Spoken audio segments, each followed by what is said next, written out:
Assalamualaikum warahmatullahi wabarakatuh.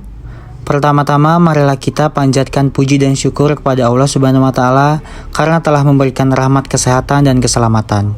Sebelumnya perkenalkan, nama saya Lingga Setiajid, perwakilan dari kelompok 3 Seminar Praktikum Spektrometri.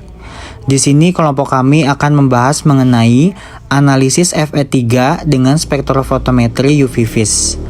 Adapun anggota kelompok saya yaitu Evi Indri Astuti, Siti Nur Hasanah, Raina Sancia, Hizkia Putri, Yuapiur Alifa, dan Safa Alifia Jahra. Dan poin-poin yang akan dibahas yaitu yang pertama ada tujuan, selanjutnya ada cara kerja, selanjutnya ada analisis data dan pembahasan, dan yang terakhir kesimpulan. Baik, kita langsung ke pembahasannya. Baik, untuk yang pertama terdapat tujuan. Tujuan dari analisis Fe3+ dengan spektrofotometri UV vis, yang pertama ada mahasiswa dapat melakukan analisis Fe3 pada contoh larutan. Yang kedua, mahasiswa dapat melakukan teknik kurva kalibrasi dan adisi standar. Dan yang terakhir, mahasiswa dapat mengoperasikan spektrofotometer UV vis. Selanjutnya yaitu yang kedua, cara kerja. Alat dan bahan. Alat yang digunakan dalam praktikum ini yaitu yang pertama, spektrometer UV vis visible. Yang kedua, labu ukur 100 mili, 50 mili, dan 25 mili. Yang ketiga, gelas beker. Yang keempat, pengaduk kaca. Yang kelima, gelas arloji. Yang keenam, pipet ukur 10 mili, 5 mili, dan 1 mili. Dan yang ketujuh ada gelas wall.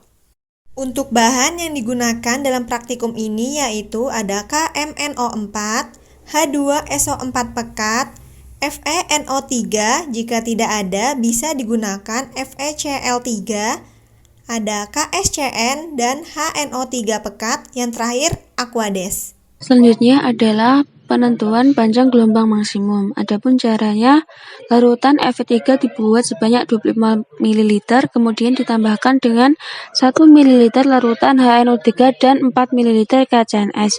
Setelah itu, panjang gelombang larutan tersebut diukur pada panjang gelombang antara 400 sampai 700 nanometer. Selanjutnya yaitu pembuatan kurva kalibrasi.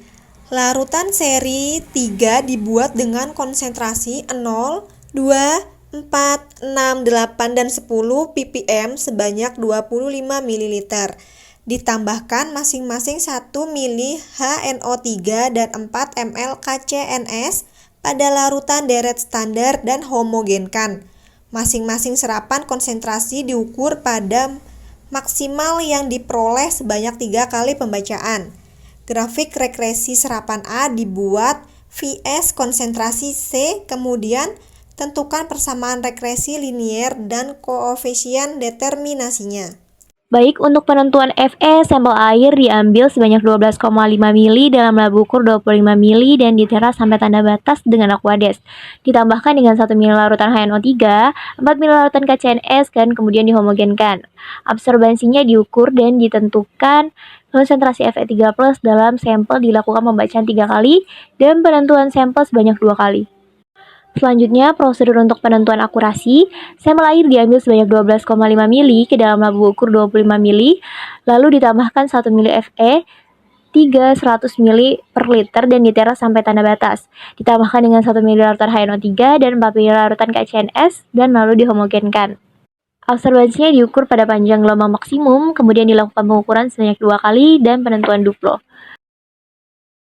Yang pertama ada prinsip. Untuk prinsipnya, ketika ada sumber sinar berupa sinar UV vis atau monokromatik diteruskan melalui suatu media, larutan berwarna, yang merupakan suatu sampel, maka sebagian cahaya tersebut ada yang diserap, dipantulkan, dan ada yang diteruskan. Reaksi yang terjadi pada percobaan ini yaitu Fe3+ plus 6 HCN- menjadi FeHCN6 3-. Baik, selanjutnya saya akan menjelaskan mengenai tabel data pengamatan kurva kalibrasi.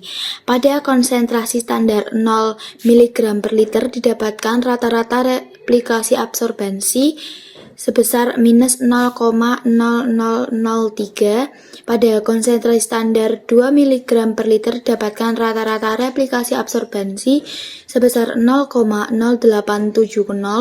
Untuk konsentrasi standar 4 mg per liter didapatkan rata-rata replikasi absorbensi sebesar 0,1670. Untuk konsentrasi standar 6 mg per liter didapatkan rata-rata replikasi absorbensi sebesar 0,2550. Untuk konsentrasi standar 8 mg per liter didapatkan rata-rata replikasi absorbensi sebesar 0,3320. Dan yang terakhir, konsentrasi standar 10 mg per liter didapatkan rata-rata replikasi absorbensi sebesar 0,4010. Selanjutnya yaitu tabel 2 data pengamatan absorbensi sampel.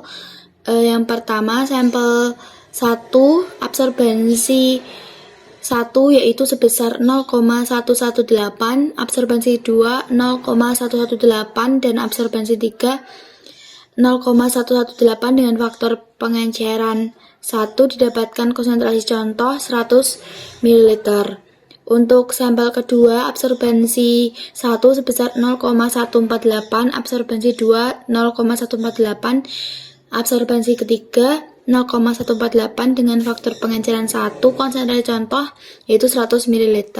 Dan pada sampel spike 1, absorbensi 1 sebesar 0,293, absorbensi 2 0,293 dan absorbensi ketiga 0,293 dengan faktor pengenceran 1, maka konsentrasi contohnya 100 ml. Berdasarkan data yang diperoleh, kemudian dibuat kurva kalibrasi FE3 yang dimana sumbu X adalah konsentrasi dan sumbu Y adalah absorbensi. Kemudian diperoleh persamaan Y sama dengan 0,404X plus 0,0048 dan R kuadrat sebesar 0,9985. Selanjutnya, berdasarkan hasil analisis data, diperoleh sebagai berikut. Untuk linearitas sebesar 0,9992, yang artinya linearitas pada pengujian ini baik karena melebihi dari 0,995. Kemudian LOD 0,4789 mg per liter, LOQ 1,5963 mg per liter, persen RBD 23,40%, persen recovery 99%, ketidakpastian gabungan 0,0425, dan ketidakpastian diperluas 3,1733 plus minus 0,0851 mg per liter. Konsentrasi yang diperoleh baik karena di atas dari nilai LOD dan LOQ. Untuk presisi kurang baik karena melebihi nilai RBD yaitu lebih dari 10%. Untuk persen recovery termasuk baik karena masuk dalam rentang yaitu antara 80 sampai 120%. Nah, berikut adalah sumber kesalahan yang terjadi pada saat melakukan analisis besi 3 dengan spektrofotometri UV visible. Nah, untuk sumber kesalahannya dapat kita tinjau dari diagram tulang berikut ini. Nah, untuk saat pengujian analisis besi 3 ini dapat kita lihat bahwa pengujian dikatakan tidak presisi. Dan hal ini disebabkan oleh beberapa faktor yaitu pengambilan sampel, preparasi sampel, jumlah pengulangan, dan sumber dayanya. Nah, apabila kita tinjau dari pengambilan sampel, hal ini disebabkan oleh tidak homogennya sampel. Lalu untuk preparasi sampel disebabkan oleh destruksi yang tidak sempurna dan kondisi lingkungan yang tidak sama. Lalu untuk jumlah pengulangannya diperlukan untuk pengulangan yang lebih banyak. Lalu untuk sumber dayanya sendiri adalah karena disebabkan oleh kondisi instrumen dan alat volumetrik yang tidak terkalibrasi maupun dalam keadaan yang tidak bersih ataupun baik. Lalu ada juga kesalahan oleh analis dalam pembacaan meniskus. Nah, dalam hal ini dapat kita sebutkan bahwa pengujian dikatakan tidak valid karena ada parameter yang tidak memenuhi standar, yaitu ketidakpresisian pengujian. Yang selanjutnya yaitu ada kesimpulan.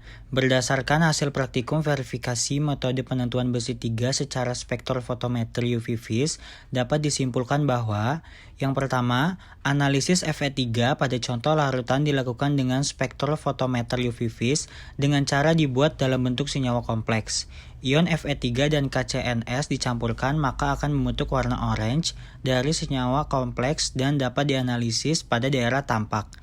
Kadar besi yang didapat dari pengukuran adalah 3,1733 mg per liter, kurang lebih 0,0851 mg per liter. Menurut standar baku mutu air syarat mutu air minum menurut Permenkes RI nomor 492 Menkes per 4/2010 yakni lebih kecil dari 0,3 mg per liter. Jadi, sampel tidak memenuhi standar baku mutu air. Yang kedua, teknik kurva kalibrasi dan adisi standar dilakukan dengan cara membuat kurva dari absorbansi yang diperoleh dengan sumbu X adalah konsentrasi dan sumbu Y adalah absorbansi. Pada pengujian diperoleh persamaan Y sama dengan 0,0404X ditambah 0,0048 dan R2 sama dengan 0,9985. Kurva kalibrasi yang dapat digunakan bersifat linear.